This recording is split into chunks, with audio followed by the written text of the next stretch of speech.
Olá, este é o Conexão. Seja muito bem-vindo e muito bem-vinda. Você sabia que a andropausa atinge cerca de 30% dos homens que têm entre 40 e 55 anos? Isso são dados da Sociedade Brasileira de Urologia.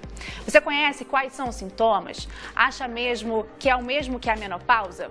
Nós vamos tirar algumas dessas e outras dúvidas com o Ricardo Oliveira, que é endocrinologista da Sociedade Brasileira de Endocrinologia e Metabologia. Eu estou bastante contente com essa conversa, porque a gente fala muito sobre a saúde da mulher, né? Inspira muitos cuidados, assim como a saúde do homem, mas normalmente a gente fala muito sobre a mulher, talvez porque eu seja mulher também, né? Mas é legal a gente poder falar sobre a saúde do homem e sobre essa questão que envolve muito a masculinidade, né? E eu gostaria de começar conversando, doutor Ricardo, falando sobre essa questão da andropausa, esse nome, e porque há um movimento aí falando até em relação a esse nome, está caindo em desuso? É verdade, já há alguns anos que esse termo vem sendo substituído pelo termo de disfunção androgênica do envelhecimento masculino. É longo o nome, né? Pra pois gente é, decorar. Mas tem uma sigla que facilita, DAEM. DAEM. Então, na realidade, diferente do que acontece com a mulher, onde existe uma redução abrupta da função sexual, hormonal, digamos assim, por volta dos 50 anos, no homem isso não acontece. Esse declínio se dá de modo gradual ao longo dos anos e também não acomete a totalidade dos homens. Então, existe uma diferença bastante grande entre os sexos em relação a essa questão. A gente já até fez essa comparação com a menopausa. A gente pode fazer essa comparação mesmo? Já começou a falar que já tem essa diferença aí, que não existe uma pausa, né? Eu acho problemática essa comparação com a menopausa, porque, claro que ambos os quadros têm a ver com a redução hormonal, né? No caso da mulher, muito abrupta e muito violência, uma certa falência ovariana, né? Que leva à perda de produção de progesterona, de estrogênios, e no caso do homem, a andropausa estaria associada também a uma redução mais crítica nos níveis de testosterona. Mas há uma diferença fundamental, porque isso que se dá abruptamente na mulher, no homem é uma coisa gradual e que um percentual grande de homens, assim, 50% de homens com 80 anos, não vão ter andropausa, não vão ter nunca andropausa. Nisso aí então, vocês saem na frente. Se a menopausa até, né? é algo presente na mulher de qualquer maneira, a andropausa é alguma coisa que pode acontecer ou não. Em acontecendo, é fundamental que se faça o diagnóstico. E por que não acontece com todos os homens? Isso depende. Já se sabe? Por exemplo, a função ovariana, ela tem data para começar, né, por volta de entre 8 e 10 anos na menina, e data para terminar. Porque existe um número limitado de óvulos e tudo mais, que isso vai terminar. Isso é na média em 400 mil, então vai terminando ao longo da vida. No homem, a função testicular, ela persiste. Ela vai reduzindo ao longo dos anos, marcadamente após os 45, 50, 60, mas você consegue manter uma produção residual. Não existe uma causa específica, não que eu saiba, mas existe essa diferença bem marcada entre as gônadas masculina e feminina. Alguns desses sintomas, essa questão de massa muscular e tal, pode também ser associada realmente ao envelhecimento?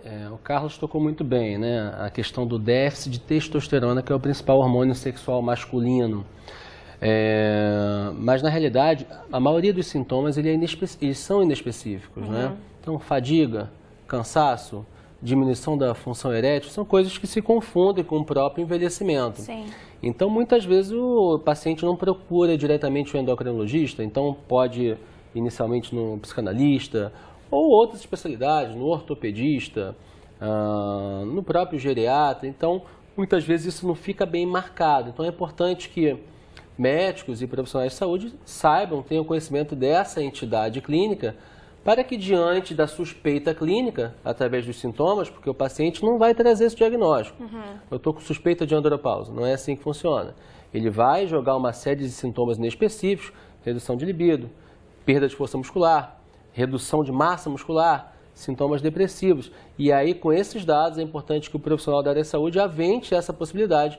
E aí, com isso, a dosagem de testosterona no sangue é o principal parâmetro para se fazer o diagnóstico quando existem suspeitas clínicas. Então, o diagnóstico é o exame, depois de relatados esses sintomas, o exame de sangue é o que chega ao diagnóstico. O diagnóstico do DAEM, que é a disfunção androgênica do envelhecimento masculino, se dá na presença de níveis baixos sanguíneos de testosterona, concomitante à presença de sinais clínicos. Então, Não adianta ter só sintoma e não adianta ter só baixa de testosterona. Tem que haver a combinação dessas duas situações. Tá. Agora falando sobre como que eles chegam por exemplo, procurando uma psicanálise e tal. Eles chegam relatando esses sintomas, por exemplo, como o senhor disse, né, da depressão e tal. Eles conseguem saber que isto tem a ver com seus hormônios ou eles acham que tem a ver com uma questão de cansaço, do estresse?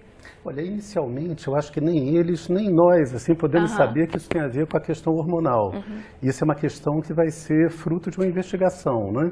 E eu acho que é importante para o médico ter uma abertura inicial para contemplar todas as possíveis causas que possam levar a essa sintomatologia, principalmente as questões ligadas à sexualidade, né? Que são a questão da perda de libido, diminuição de libido, dificuldades de ereção, né? De ejaculação, quer dizer, então como poder escutar, pensar e avaliar ao que esse tipo de sintoma poderia estar relacionado. Até porque isso acontece muitas vezes no momento onde o homem, o ser humano, o homem e mulheres, estão passando por problemas assim, vitais, às vezes muito importantes, né? De crise de meia-idade, de uma série de questionamentos em termos familiares, em termos sociais, em termos profissionais, né? De inserção no trabalho, a saída dos filhos de casa, quer dizer, o próprio repensar a vida, os ideais, aonde se chegou, aonde não se conseguiu, né, chegar, que tipo de planejamento você vai fazer para o futuro. Quer dizer, é um momento assim de uma certa crise vital, não é? Que pode gerar uma série de manifestações, inclusive sexuais, de impotência, de dificuldades sexuais, ou essas outras manifestações psíquicas. E, doutor Ricardo, os homens procuram um médico? Eles dizem, olha, realmente eu estou tendo, por exemplo, impotência sexual. Ele consegue chegar e falar isso numa boa? Olha, procuram, mas não na sua totalidade. Não. Então, tem pacientes que vêm ao médico justamente para isso. Doutor, eu estou com diminuição da ereção. Doutor, eu estou com diminuição do desejo sexual. Mas existe também uma boa parcela dos pacientes que não traz isso ativamente na consulta, que isso deve ser buscado pelo profissional médico, né, durante a anamnese. Porque muitas vezes fala-se de dor no joelho, de dor no peito, de várias questões orgânicas e esquece de aventar, de indagar sobre a questão da esfera sexual, que é tão importante quanto todas as outras. Porque, assim, entre as mulheres existem ainda muitas que têm essa questão do tabu, de falar de sexualidade. Por isso que eu estou perguntando, em relação aos homens, os senhores percebem isso nos consultórios também? Existe ainda tabu? Existe a questão do machismo? Existe tabu, mas eu acho que isso tem melhorado. O Carlos pode comentar também sobre isso. Hoje, essa questão da sexualidade vem sido trazido mais à tona, os pacientes falam de modo mais ativo sobre isso, mas não em sua totalidade. Então, o médico tem que estar atento a isso. Isso é particularmente importante, né, quando o paciente se depara com um profissional do outro sexo, né, com a médica. Muitas vezes a pessoa de mais idade não sente abertura para falar a respeito de sexo com uma médica, por exemplo, mais jovem do que ele. Mas isso são tabus que devem ser quebrados e a gente trabalhar isso. Com certeza. A questão do tabu, o senhor percebe? Então, percebo, mas como o Ricardo falou, assim, de uma maneira bastante reduzida, muito mais reduzida do que já foi, até porque de alguma maneira a gente vive um momento onde, pela própria longevidade muito maior, né, tanto de homens quanto mulheres, principalmente as mulheres vivem mais que os homens, mas a questão assim de como é essa vida depois dos 50, dos 60, que era quase que um marco assim de uma entrada numa velhice recolhida, né, e um pouco fora do circuito da vida, isso tem sido quebrado a cada instante, né? Com a ideia da terceira idade. Cada vez menos, né? Como uma idade de vitalidade, de usufruir da sexualidade, das relações amorosas, né? De ser uma idade produtiva, profícua. Quer dizer, tudo isso faz com que tanto homens quanto mulheres e a própria mídia faça com que esses temas, antes que eram muito tabus, passe a circular e façam com que as pessoas percam as inibições que tinham antes para tocar nesses assuntos. Bacana. Olha só, no Fora do Ar eu estava conversando aqui com os doutores sobre essa questão de que toda vez que a gente procura no Google, né, assuntos relacionados exclusivamente às mulheres, a gente encontra diversos relatos na internet, grupos de apoio, youtubers, mas para falar de assuntos relacionados exclusivamente aos homens, este número de manifestações na rede é bem menor, mas eles existem. A gente encontrou e vai mostrar para vocês agora um trecho do vídeo publicado pelo Dr. João Borzino, que é um terapeuta sexual que tem um canal no YouTube. E nesse vídeo ele fala de algumas das causas para a queda da libido masculina. Vamos assistir. Vamos lembrar também que existem drogas e medicamentos que alteram, que diminuem a libido, né? Das drogas ilícitas, vamos lembrar que todas diminuem a libido. Cocaína, heroína, LSD, maconha, álcool, essas bolinhas aí, anfetaminas, êxtase, MD, tudo isso leva à diminuição de libido, seja no uso agudo, ou seja, dias depois o indivíduo está com a ressaca daquilo, ele diminui a libido dele, ou pelo uso crônico, ele nunca tem libido, ele nunca manifesta. Aí a gente viu o canal do Dr. João tem um montão de vídeo, um montão de assunto e muitos comentários masculinos. O que vocês acham, Dr. Carlos? Você acha que esse tipo de espaço é um espaço importante também para falar? Porque enquanto mulher, poder entrar na internet e ver um montão de mulheres falando sobre questões que talvez passem comigo, me dá um certo conforto, me ajuda a me dar informação. Você acha importante esses espaços? Eu acho esses espaços fundamentais, quer dizer, são muito... Tem sites, canais e uma série de referências que a gente pode ter que são muito importantes, que esclarecem, que tiram a sensação da pessoa estar sozinha num certo barco, né? Ela vê que aquilo acomete outras pessoas, que é normal a pessoa poder passar por certas crises e questões do decorrer da vida, né? E principalmente do processo de envelhecimento.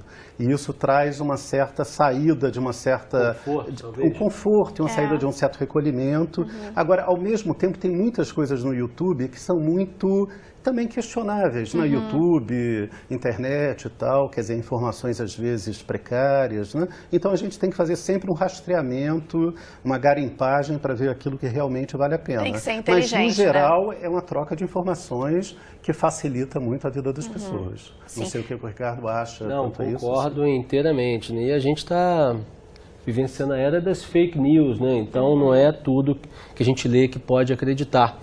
Mas eu tento utilizar essas mídias e essas informações ao meu lado. Então eu oriento o paciente, olha, procura o site Sociedade Brasileira de Endocrinologia, lê a respeito, se eduque a respeito, porque a informação ela é amplamente disponível. Então acho que a gente tem que utilizar e talvez guiar o paciente aonde ele procurar. Porque o Google é o mundo, né? É o mundo, é verdade. Tem muita coisa boa e muita coisa também que não vai fazer bem para você, né? Agora a gente já viu um trechinho de um dos vídeos do Dr. João, mas vamos conversar agora com ele. Felizmente ele pode arranjar um tempinho para conversar com a gente. Olá, Dr. João, o senhor me escuta bem? Escuto bem, aqui está tudo perfeito, querida. É um prazer estar aqui com vocês todos. Ah, que ótimo. Muito obrigada por nos atender nesse momento. Eu queria começar, na verdade, sabendo um pouco mais sobre você. Por que você decidiu ir para o YouTube? Querida, eu decidi para o YouTube porque, acompanhando as tendências atuais, uma forma de ter mais... do indivíduo que tem a dúvida ter mais acesso. Porque o indivíduo que tem um problema sexual, problema de sexualidade... até um problema de saúde mental, etc e tal, ele não sai comentando e perguntando para os outros. Então fica difícil, ele não encontra orientação. E a gente percebeu, né, eu percebi, que a busca lá na madrugada, né, no Google, etc., por informação, era algo que estava explodindo. Porque ele encontra no computador e na internet a proteção que ele tem de se sentir, como se diz? Anônimo, talvez? Exatamente, se sentir anônimo, dele não se sentir invadido e nem estar se expondo, né? Porque até mesmo para chegar numa farmácia para pedir um Viagra, né? Você está entrando, né, ali para pedir um sildenafil, qualquer comprimido, você está dando as caras, né? É muito complicado. E a gente sabe Doutor João... Você fala para todo mundo, né, homens e mulheres, mas o seu foco são os homens, né? O senhor acredita que faltavam pessoas realmente na internet com esse conhecimento aí, como você tem, dos consultórios, levar esse tipo de conhecimento também para a internet? Porque conforme a gente conversou aqui, tem muita informação também que acaba não ajudando, né? Sim. Isso até indigna um pouco, para falar bem sinceramente. Como os colegas já estavam introduzindo isso, a medicina sexual ela é bastante negligenciada dentro do próprio meio médico. É algo que anda muito pouco, evolui muito mal aqui no Brasil e teve uma escola meio difícil, tem uma escola meio difícil ainda. Então, assim, você vê crescer a informação de má qualidade, sem referência, como eles estavam falando, sem embasamento científico, sem nada. Então, a gente tenta trazer, né, o que eu tento trazer é um pouco mais de luz para esse pessoal que está aí procurando e está ouvindo gente vendendo uma medicina sexual bastante corrompida. Entendi. Né? E doutor, o que mais que chega assim de dúvida para o senhor ali? Eu vi que tem muitos comentários, os seus vídeos têm muitos comentários de meninos, homens e meninos, né? O que mais chega? Quais são as principais questões? Por incrível que pareça, as principais questões que chegam para mim são questões referentes a como engravidar, como impedir a gravidez, como evitar a gravidez, muitas vezes como conseguir a gravidez, como se usa um preservativo, se o preservativo... mitos ainda que a gente desacredita em existir nessa época de tanta mídia, de tanta informação, como, por exemplo, se espermatozoides atravessam o látex de um preservativo, né? Se encostar uma roupa, né? uma roupa íntima que esteja tomada por espermatozoides na roupa da outra pessoa, isso engravida, quer dizer, coisas que um universo que a gente mal imagina. Vários mitos, né, acredito. E sobre a andropausa, já chegou alguma coisa para o senhor, assim, as pessoas mais velhas perguntando? Sim, as mulheres perguntam muito da menopausa, das mulheres, né, e alguns homens, não numa quantidade muito grande, uma quantidade bastante intermediária, chegam a comentar isso, porque o que existe é um mito da virilidade, né? O indivíduo ele não sabe envelhecer e ele está programado desde que ele nasceu para perder a virilidade com a idade, o que não é verdade. A realidade sexual que se vive é muito diferente da realidade sexual verdadeira. Vivemos aquela que compramos, né? Então, as perguntas vêm exatamente disso, em cima da testosterona. Parece que a testosterona seria algo mágico, o santo graal da função sexual masculina, né? E não é. Né? O que é entendido é o seguinte, a função sexual masculina, principalmente a libido, que é o mais correlacionado à função da testosterona, ela é muito variável para os indivíduos, porque só para você entender o range que vem no exame, entre 300 e 800. Você tem de unidades de testosterona. A variação, né? A variação é muito grande. Sim. Porque tem uma variação durante o dia, uma oscilação durante o dia bastante grande, mas o registro antes dos 30 anos é aquilo que traz para a gente da realidade de testosterona daquele indivíduo. E a gente não tem, porque não significa que um indivíduo que tem 800 de testosterona tem mais libido do que um que tem 300. Porque essa testosterona tem que funcionar nele. Essa questão de informação realmente é o que a gente sempre acaba encontrando aqui, né? A gente precisa cada vez mais disseminar a informação, porque coisas que às vezes a gente acredita que já estavam determinadas, já estavam ensinadas, muitas pessoas ainda têm dúvidas, né? E esses canais do YouTube acabam sendo realmente uma dessas soluções. Eu quero muito agradecer a sua participação, doutor João. Muito obrigada, viu? Volte sempre aqui e nós estamos acompanhando as suas publicações lá no canal. Muito obrigado, espero que acompanhe sim, eu agradeço a todos. Um abraço. Um abraço. Essa questão que ele trouxe, eu gostaria de falar um pouco, essa questão do envelhecimento. Você concorda com isso que ele falou, que a gente ainda não sabe lidar com essa questão do envelhecimento? Olha, eu acho que é uma das grandes questões humanas, né? E que atualmente eu acho que se divide em duas questões. Uma capacidade que a gente tem que ter de aceitar as mudanças e as limitações, né? Que o próprio processo de envelhecimento vai trazendo e, simultaneamente, isso está cada vez mais presente, de como as pessoas procurarem recursos para se manterem o mais saudáveis possíveis dentro desse processo. Né? Tem que aprender a viver, né? De ter que aprender a viver e de ter que poder apostar que essa idade, que já foi a senescência, já foi chamada com vários termos muito pejorativos, hoje em dia é trazida de uma outra maneira, né? Como uma terceira idade, como um momento de vida, também de vida propriamente, né? Possa ser vivida de uma maneira mais satisfatória. Agora, em relação ao que ele falou, eu acho fundamental assim, pensar essa questão da libido, até à luz da questão da andropausa, para a gente não fazer ou não cair numa certa tentação que pode levar até uma coisa um pouco aditiva, né? A gente vive numa sociedade aditiva, que as pessoas procuram o tempo todo, né? Vícios e coisas para melhorarem suas performances, a gente não cair numa relação muito estreita que não é verdadeira entre hormônio, nível de testosterona, quando eles estão normais, dentro das faixas normais, e capacidade e desejo sexual. Uhum. Porque o desejo sexual depende, claro, dessa base hormonal, de bases orgânicas, mas depende de muitos outros fatores, inclusive fatores psicológicos, fatores da relação humana, da relação com o outro. E é perigoso realmente essa questão do remédio, né? Como ele falou. Do Viagra, a testosterona, né? Acabar virando uma grande... santo grau, como ele falou. Agora vamos falar dos tratamentos. A gente já está entrando no final do nosso programa. Qual que é o tratamento que é recomendado para o caso de andropausa? Essa questão da AEM, disfunção androgênica do envelhecimento masculino. Qual o tratamento da AEM? Vamos lá. Da AEM, deficiência androgênica do envelhecimento masculino. Isso envolve a reposição de testosterona.